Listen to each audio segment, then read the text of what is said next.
Páscoa. Que dia que foi domingo, gente. Que dia. Foi tão bom para mim, sabe, ter vivido domingo. Foi tão gostoso.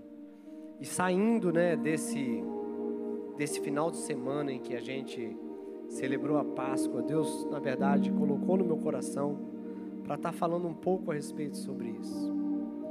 Para estar falando um pouco sobre Páscoa, ressurreição, Jesus. Eu queria então que você abrisse comigo. Você abrisse comigo aí o Evangelho de João. Enquanto você vai abrindo, já vai se colocando de pé. A palavra de Deus, ela é maravilhosa, ela é incrível. A palavra de Deus, ela é imutável. Ela é atemporal. Ela foi escrita tantos anos atrás e não para de ser ativa, real, não para de ser presente. Os ensinamentos são para hoje. Amém? Por isso, essa palavra é maravilhosa. João capítulo 20, dos versículos 1 ao versículo 7. Se você não encontrou, pode acompanhar ali atrás, eu tenho escrito aqui no meu iPad. Mas eu queria falar a respeito sobre isso, um pouco sobre Páscoa, trazer algumas realidades para vocês. Nesses minutos que eu tenho, eu quero falar o que Deus colocou no meu coração. Todos acharam João capítulo 20? Amém? Capítulo 20, o versículo 1 ao versículo 7, diz assim a palavra de Deus. No primeiro dia da semana, bem cedo, estando ainda escuro, Maria Madalena chegou ao seu sepulcro e viu que a pedra da entrada tinha sido removida. Então correu ao encontro de Simão Pedro e do outro discípulo, aquele a quem Jesus amava, e disse: tiraram o Senhor do seu sepulcro, e não sabemos onde colocaram. Pedro e o outro discípulo saíram e foram para o sepulcro.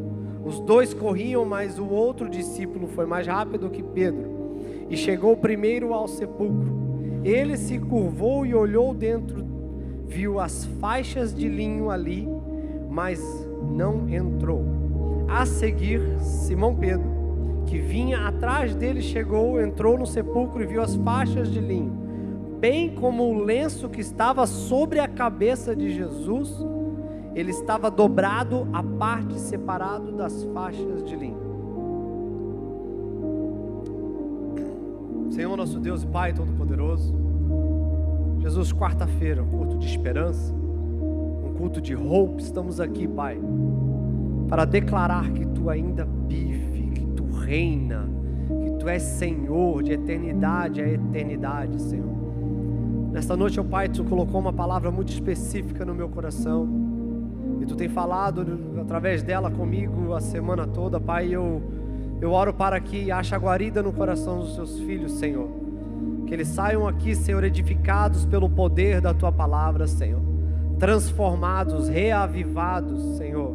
Em nome de Jesus eu oro, Senhor, que eles saiam daqui com a sua esperança dobrada, Papai, com o entendimento de que Tu ainda vives, Senhor, e assentado no alto e sublime trono, Tu reina com autoridade as nossas vidas, e ao mesmo tempo o Teu Espírito habita dentro de nós.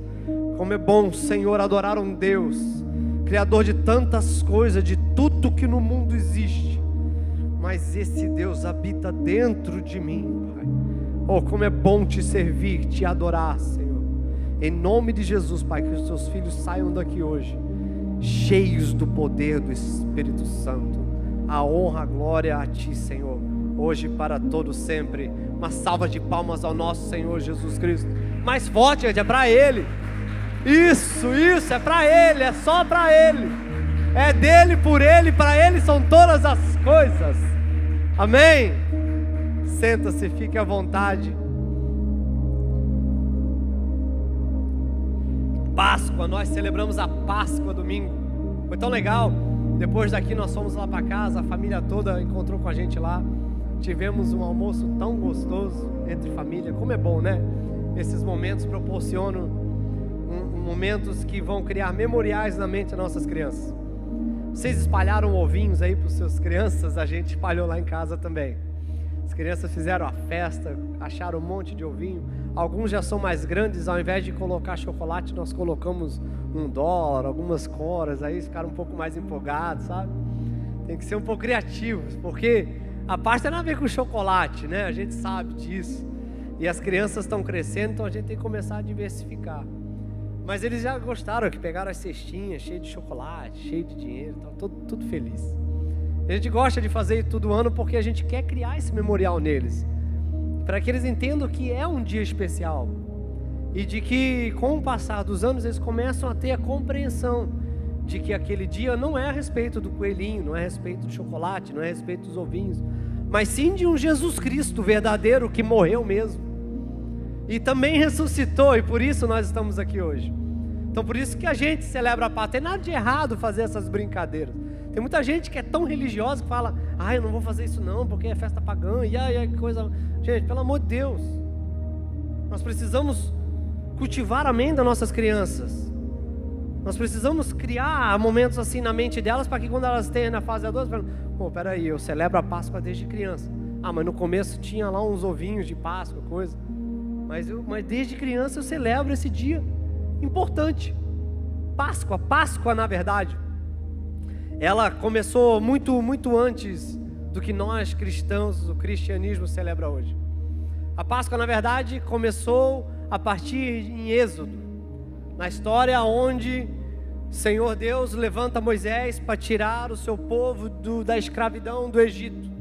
400 anos aprisionados, Deus manda Moisés para ir lá tirar da mão de Faraó o seu povo para levar para a terra prometida. Vocês sabem bem a história. Vocês sabem que ele então pede para o rei Faraó por inúmeras vezes para ele liberar o povo, e ele não liberava, e foi uma praga, 2 pragas, até a 9ª praga, e nada dele liberar seu povo.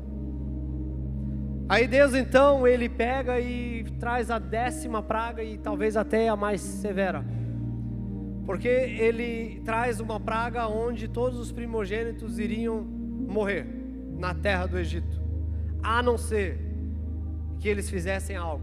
E ele passa uma instrução muito, muito detalhada para Moisés, e passa para o povo essa instrução, aonde eram de eles matarem um cordeiro. Agora eu acho interessante matar um cordeiro, porque se você é um amante das Escrituras, você vai aprender que o Velho Testamento, ele é literalmente uma sombra do Novo Testamento. No Velho Testamento você vai ver por inúmeras e várias vezes apontar para a figura messiânica que viria salvar o seu povo. Os profetas profetizaram e falaram muito a respeito de um Messias. Desde Gênesis já começa a falar sobre um que viria e pisaria na cabeça da serpente. Todo o Velho Testamento, ele mostra a figura do Messias que viria para reinar. E não foi diferente aqui, nessa tipologia. Ele fala que um cordeiro era para ser matado, tá? Oferecido, ou a sua família era para pegar o cordeiro, pegar o sangue do cordeiro, guardar, comer o cordeiro, só que foi bem específico. Depois você vai lá e vê, Êxodo, eu acredito que está no capítulo 20, eu acho, falha a memória. Mas você vai ver lá que é bem específico o que eles precisavam fazer. Mas a parte que nos interessa para essa noite é que Deus explica para eles pegarem o sangue daquele cordeiro e passarem nos umbrais da porta, nas vigas da porta, passarem em todos os cantos aquele sangue daqueles cordeiros que foi oferecido. E assim, com aquele sangue passado nos umbrais da porta, na madrugada passaria então o espírito da morte sobre toda a terra do Egito, e ceifaria todo o primogênito ao qual aquele sangue não estivesse na porta. Então, se você imagina esse espírito da morte chegando perto de uma porta, e essa porta não estivesse esse sangue, ele entrava e ceifaria o primogênito. Eu imagino o desespero e a dor e os gritos e os ranger de dentes de todo aquele povo durante aquele momento. Mas o povo de Israel, o sangue que havia nas portas fez com que esse espírito passasse por cima.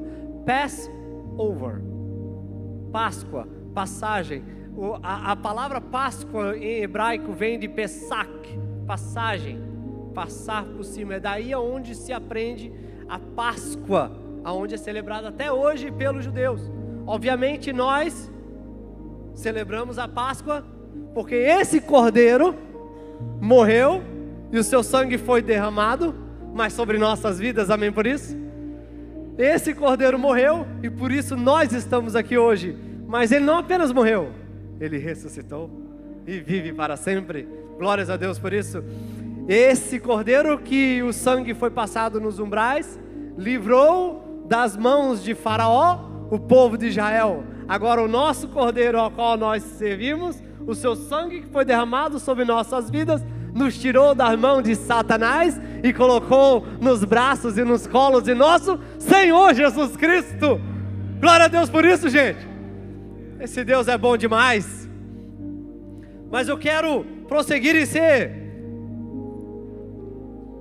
um pouco mais rápido para poder trazer os pontos que eu tenho para vocês, em que a história vai nos mostrar um menino que nasce da Virgem Maria e é apresentado no templo.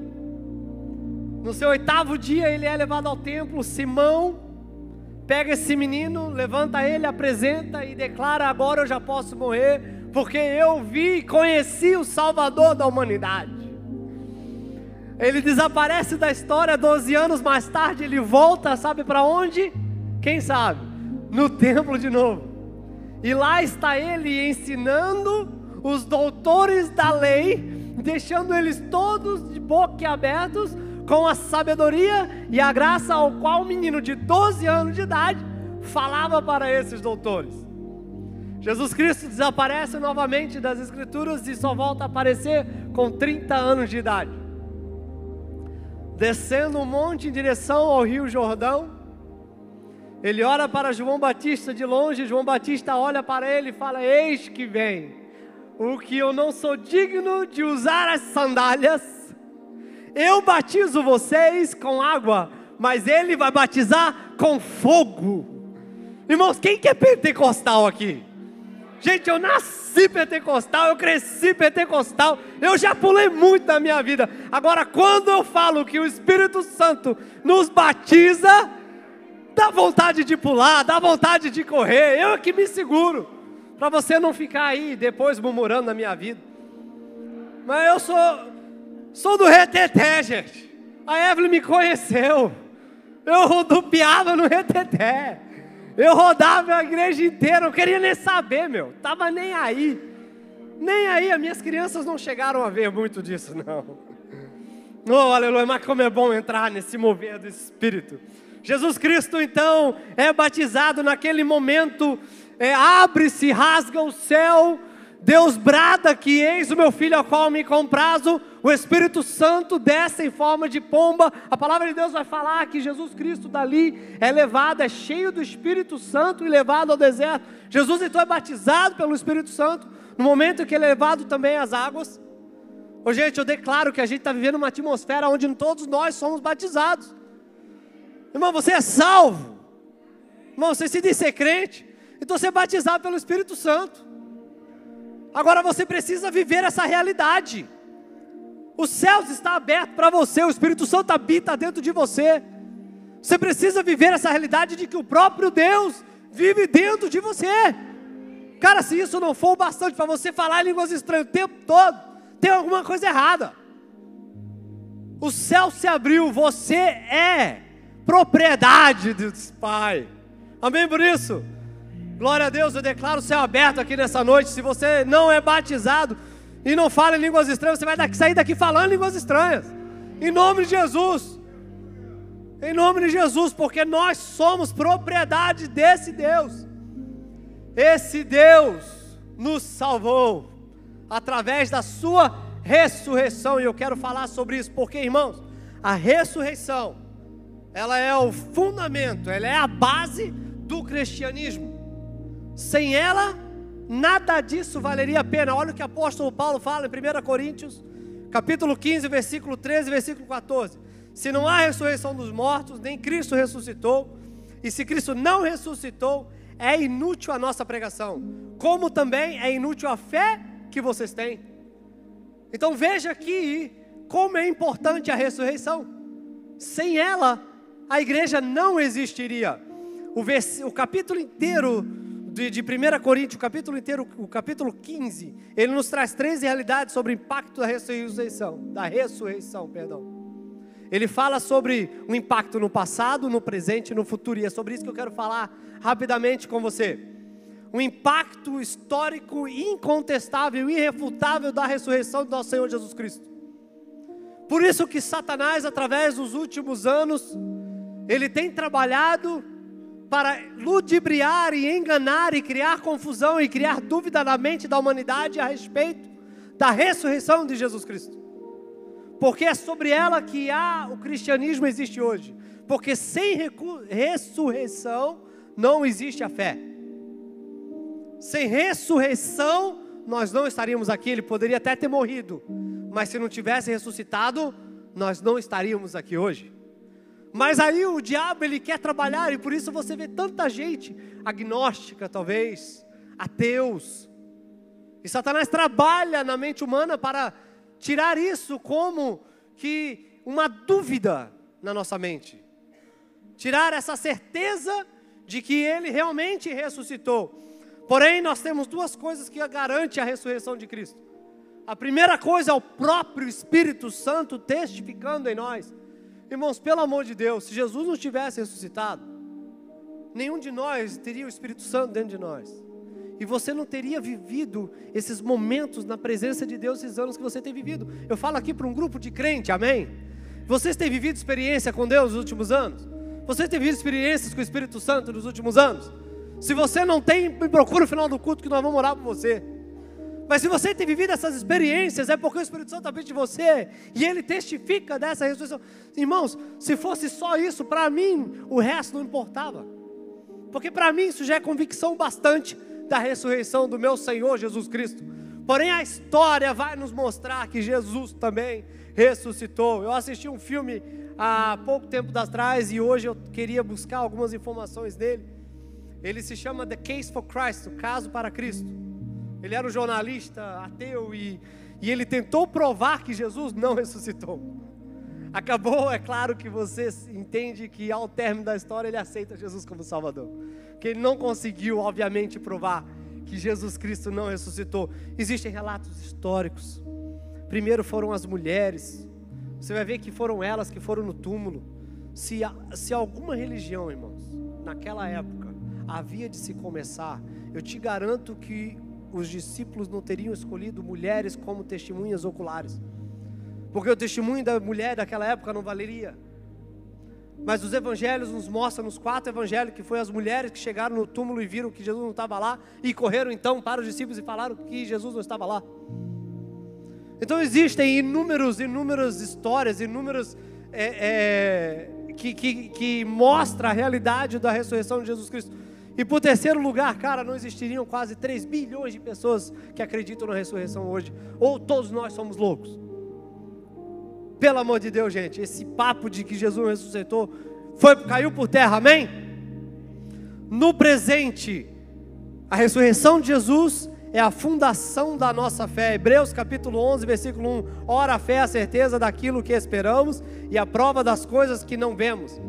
A palavra certeza vem do grego upostasis. Eu tenho o costume de anotar, porque eu tenho uma memória muito fraca. E eu gosto desses insights, dessas informações. Então, se você estiver anotando igual a minha esposa, escreve aí, upostasis, vem do grego. E ele fala sobre base, sobre fundação. Veja que esses 4 pés aqui são a fundação para essa mesa ficar de pé. Sem esses 4 pés, a mesa cairia, correto? Isso aqui é o upostasis. Todos entenderam? Diga amém. Ela é a certeza de que isso aqui está pé. Então a palavra certeza do versículo 1, ela está falando do grego upostasis. Ou seja, a nossa fé, ela é a upostasis daquilo que a gente espera. Irmãos, o que você mais espera? Qual é a coisa na sua vida que você mais espera?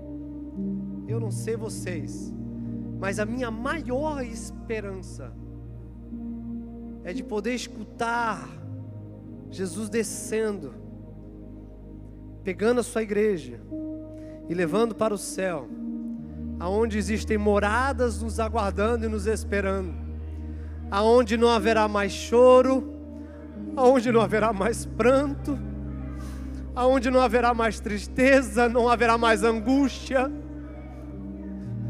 não haverá mais dores no corpo, não haverá mais fome, não haverá mais morte, não haverá mais adeus.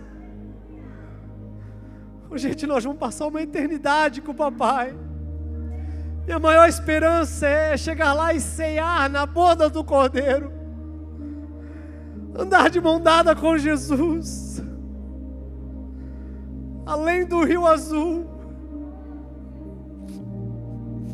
Lá no céu a gente andará por uma rua de ouro. Nós não nos preocuparemos a mais em trabalhar para ganhar dinheiro e pagar nossas contas. Então, se você está passando por necessidade hoje, não espere o que existe no céu para você, está guardado. Lá existe um rio que passa no meio dele.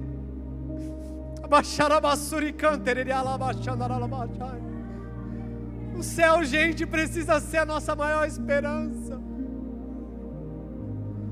As nossas pregações têm que começar a voltar um pouco mais sobre esse céu. Não voltar a ser um pouco mais sobre esse lugar que a gente vai passar a eternidade. A gente passa tanto tempo falando sobre esses meros 80 anos que vamos viver aqui. Esquecemos de falar de uma eternidade. Cara, o céu nos aguarda. Jesus fala que Deus preparou moradas para os seus filhos. Então, se hoje você está tendo dificuldade de pagar aluguel, não se preocupa, tem uma morada lá no céu preparado para você. Cara, se você está com medo que vai perder um ente querido para alguma doença, não se preocupe, você vai passar a eternidade junto com ele lá no céu. Lá no céu todos os nossos problemas serão solucionados.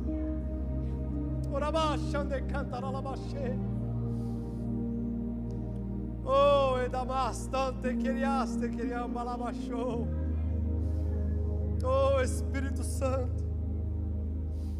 Oh, Espírito Santo de Deus. Rabassante queriaste queribiaste calarabassuriande rabacharabass. Oh, aleluias. Oh, aleluias.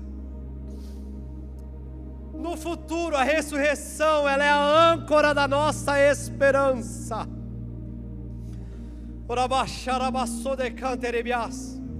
Versículo 6, versículo 7 a seguir. Simão Pedro, que vinha atrás dele, chegou, entrou no sepulcro e viu as faixas de linho, bem como a de lenço, estivera sobre a cabeça de Jesus. Ela estava dobrada à parte, separada das faixas de linho. Cara, olha só. Presta atenção. Quando as mulheres correm e vão falar para os discípulos, a palavra de Deus nos mostra que Pedro e João saem correndo. Como João era mais novo, talvez até mais magro, correu mais rápido que Pedro. E quando chega lá, ele para na porta da entrada do túmulo, mas não tem coragem de entrar. Tudo na palavra de Deus tem um significado. Até uma vírgula a gente precisa prestar atenção. Por que que então João parou e não entrou? Pedro pega e entra. E quando ele entra, ele repara duas coisas. Uma, que o lençol que estava ao redor de Jesus estava amontoado e jogado num canto. Quando Jesus morre, Simão de Arimateia, é Simão? José de Arimateia, perdão, eu falo Simão, era o outro ali. José de Arimateia cede o túmulo, Jesus é embrulhado nesse tecido, é levado para o túmulo, ensanguentado. Nós sabemos da história, nós sabemos do nosso rei, o que ele passou. Está no monte, aquele pano que estava ao redor dele, aquele pano simboliza o que eu tinha para fazer, esse corpo eu já fiz, tá, acabou. O lençol cheio de sangue estava no canto jogado. Mas eu aponto para você que a palavra de Deus, neste evangelho, no evangelho de João, nos aponta para um lenço que estava assim, ó, bem dobradinho, em algum canto daquele túmulo. Enquanto o do corpo estava jogado no chão, esse templo que outrora estava na cabeça de Jesus, agora ele está bem dobradinho, assim, num cantinho. Qual o significado disso, pastor? Veja, para você poder entender isso, você precisa conhecer um pouco da cultura judaica. A cultura judaica vai nos ensinar que quando o amo ou o senhor estava na mesa comendo e o servo estava distante, observando o amo, enquanto ele comia, ele tinha um pano ao seu redor, é claro, para poder se limpar depois. Quando o amo, ele pegava e se limpava os dedos, as mãos, as barbas, e ele jogava o pano assim em cima da mesa, é porque ele já havia acabado. Então o servo podia vir e recolher o que estava na mesa. Mas a palavra de Deus aqui vai nos falar que esse lenço que estava sobre a cabeça, não sobre o corpo, sobre a cabeça é que manda, a cabeça é que rege. Sobre a cabeça de Jesus Cristo, ela estava dobrada e separada. Isso significava de que ele ainda voltaria. Alguns entenderam o que está acontecendo aqui. Quando esse pano dobradinho aqui, ó, ai do servo se voltasse para pegar o que estava na mesa e não podia. Aqui simbolizava de que, mesmo que eu me ausentei da mesa por alguns instantes, eu vou voltar porque eu não terminei o que eu estava fazendo. Irmãos, isso aqui, quando Pedro para naquela ponta daquele túmulo, na entrada do túmulo, ele entra, ele se depara com aquele pano jogado no chão, e ele vê esse pano dobrado, era um código de Jesus Cristo para o próprio Pedro. Agora fala assim, por quê, pastor? Poucos dias antes, você vai lembrar que Jesus ordenou a Pedro, comissionou ele para preparar a ceia, a última ceia. Pedro estava fresquinho na mente dele como é que funcionava toda a liturgia daquela ceia. E ele sabia o que significava um pano dobrado ou um pano jogado. Jesus Cristo está codificando algo para Pedro. Pedro, eu sei, você acabou de me negar 3 vezes. Mas Pedro, não se preocupa, eu ainda não acabei o que eu tenho para fazer na sua história. Eu ainda não acabei o que eu tenho para fazer com você. Entenda, está dobradinho. Eu vou voltar, eu não terminei. Levanta-se, coloque-se de pé. Eu quero terminar. Oh, aleluia! Oh, aleluia! Eu li uma história que Billy Graham escreveu muito interessante. Nessa história, teve um jogo de futebol americano na universidade nos anos 1920, 1930. E ele estava no primeiro tempo lá, correndo atrás, tentando fazer o touchdown. Eles estavam correndo e de repente a bola ela sobra e um dos jogadores consegue pegar ela. Aqui eles chamam de fumble, né? Fumble. É fumble. Aí ele pega essa bola e sai correndo. Freneticamente, ele vê uma oportunidade de poder fazer os pontos que ele para ganhar o jogo. Aí ele vai correndo e todo mundo começa a gritar, ele não entende, ele sai correndo e faz o touchdown. Só que ele fez o touchdown pro time errado. Fez gol contra. Aí acaba o primeiro tempo, eles vão para dentro do vestiário, chega o treinador. Esse homem está com um pano sobre a sua cabeça, soluçando, triste num canto, esperando o que o treinador ia fazer. E o treinador passa então todas as coordenadas e ele termina dizendo assim, ó, eu não vou mudar o time é o mesmo. Os outros jogadores saem e aquele rapaz chega nele e fala, não quero jogar mais não tenho mais coragem. O que eu fiz é muito errado. Eu envergonhei você, eu envergonhei o time, eu envergonhei a faculdade. Eu não tenho coragem de voltar lá. Aí então esse treinador olha para ele e fala assim, ó, se levanta e vai jogar, porque o jogo ainda não acabou. Ô gente, o jogo da sua história, o jogo da sua vida ainda não acabou. O treinador deu uma segunda chance para aquela pessoa, para aquele jogador. O Senhor Jesus Cristo está com o lenço dobrado sobre a sua vida ainda. Por mais que você ache que você está passando por um momento em que você não consegue mais, que você não pode mais, que a angústia está batendo na tua porta, por mais que você ache que você não merece, Jesus Cristo está com o lenço dobrado sobre a sua vida. Ainda não acabou o que eu quero fazer com você, com a sua história.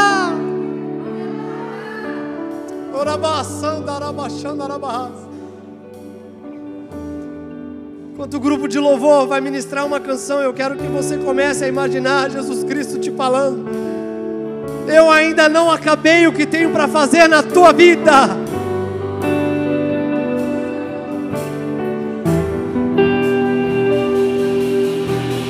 Santo Espírito, és bem-vindo aqui. Vem inundar, encher esse lugar. É o desejo do meu coração. Sermos inundados por tua glória, Senhor.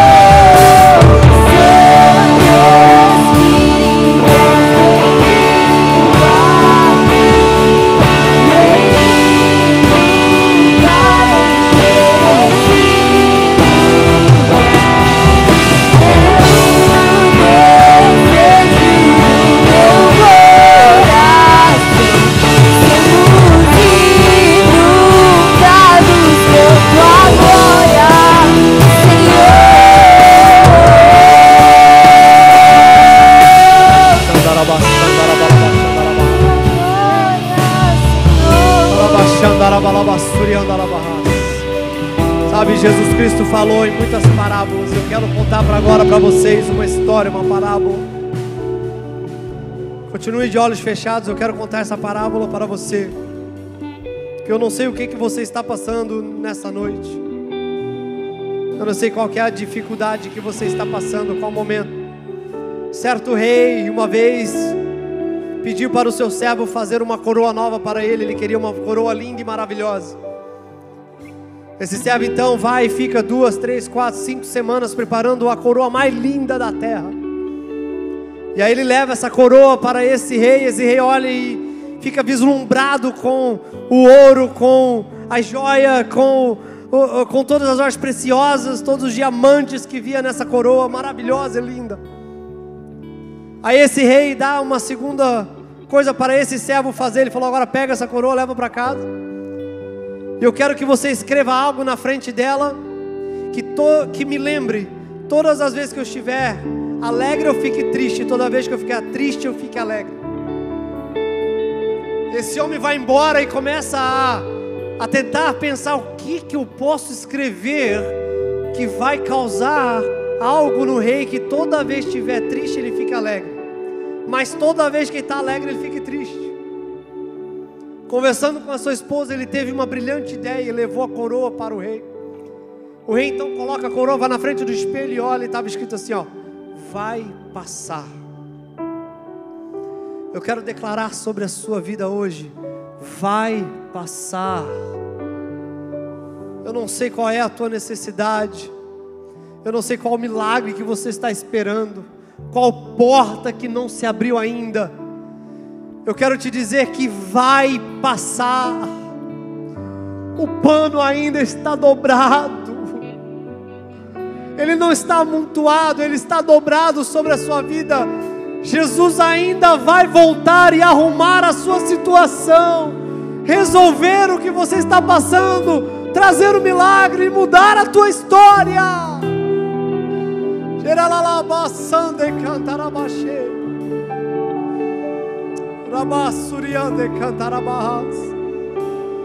Oh Espírito Santo, ministra no nosso coração que vai passar. Tudo vai passar.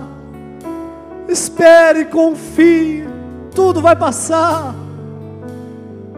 Essa é a minha oração para você nesta noite, de que o pano dobrado do Senhor esteja sobre a tua vida e sobre a tua casa, em nome de Jesus. Nesse momento eu quero estar orando por você que está começando um novo pacto. Eu sei que alguns de vocês estão fazendo já pacto, já de semana passada ou retrasado. Mas se você sente no coração de começar um pacto novo e orar, interceder por alguém ou algo na sua vida, algo a mais. Deus é um Deus de pluralidade, gente. A gente tem que parar de colocar limite nas coisas que Deus pode fazer. Quando eu oro, eu exponho todas as minhas necessidades. Eu não exponho uma ou duas, eu exponho todas ao meu Deus. Por isso que toda semana eu começo algo novo. Não é só para mim, é para Yasmin, é para Radassa, é para Evelyn, é para meu pai, é para minha mãe. Eu quero pedir que você marque aí o pacto 1. Você pode jogar aqui na tela o versículo, se eu não me engano está em Salmos 73, versículo 26. Anote aí no seu celular ou no panfleto se você pegou. Salmos de 73, versículo 26, a palavra de Deus diz: o meu corpo e meu coração poderão fraquejar, mas meu Deus é a força do meu coração e a minha herança para sempre. Meu Deus é a força do meu coração. Ele é a força da nossa história. Ele é o que nos sustenta, Ele é o que nos guarda, Ele é o que nos segura, Ele é o que nos mantém de pé. Ele é a força e a minha herança para sempre. Esse é o Deus que a gente serve, Jesus ressurreto. Se você está iniciando um pacto novo, vem aqui na frente, eu quero orar por você, eu quero orar com você.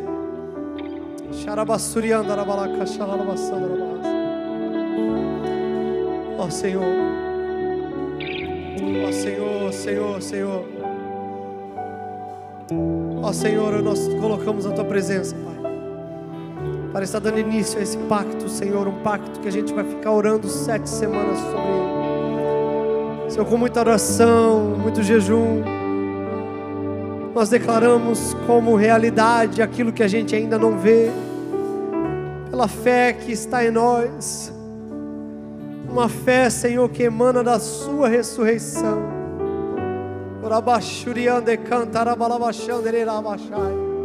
Você que está aí atrás, fale em línguas estranhas por uns 30 segundos, trazendo uma atmosfera de cura, de libertação, de milagre neste lugar. Senhor, em nome de Jesus, eu declaro que eu quero ver, Senhor, esses milagres antes de 7 semanas findarem.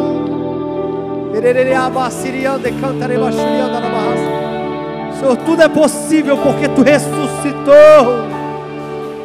Tudo é possível porque Tu vivo estás. Senhor, a filha de Jairo, ela ressuscitou sim, mas ela veio ao óbito depois.